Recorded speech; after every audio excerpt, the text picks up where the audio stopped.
Bonjour à toutes et bonjour à tous. Le cours d'héraldique s'est déplacé à Rouen dans un musée extraordinaire, probablement le plus beau au monde sur les arts du fer, la collection Le Sec des Tournelles, qui fut offerte en 1917.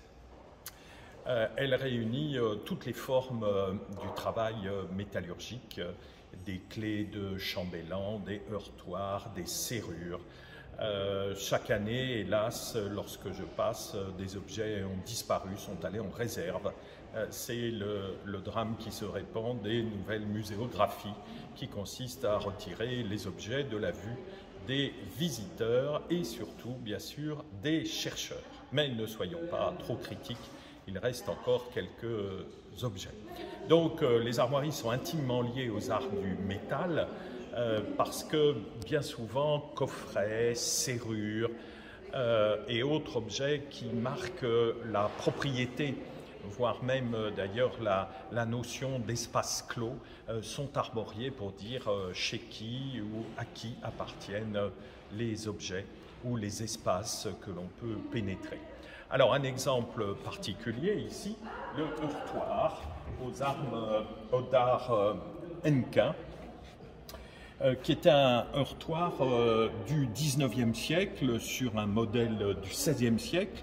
En effet, ce heurtoir était sur l'hôtel particulier des Hennequin à Troyes au début du 16e siècle, et au 19e siècle, il a été vendu, démonté, vendu, mais les musées de Troyes ont réussi à faire deux moulages en plâtre, un qui est conservé au musée, un autre dans une collection particulière, et on a reconstitué deux heurtoirs, un qui est au musée de Vauluisant à Troyes, et ici le Sec des Tournelles, cet exemplaire. Voilà, ces heurtoirs sont magnifiques parce que justement ils marquent l'entrée dans le domaine privé chez un particulier dans la ville la plupart du temps, et c'est un très très beau travail, et vraiment le personnage présente les armes Hennequin, le verré avec un chef et un lion chargé d'un lion passant. Là, on dit bien que l'on rentre chez les Hennequin, c'est très très clair, ça n'est pas en tant qu'élément décoratif, c'est un personnage qui introduit le visiteur dans l'univers de la famille troyenne Hennequin.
jamais.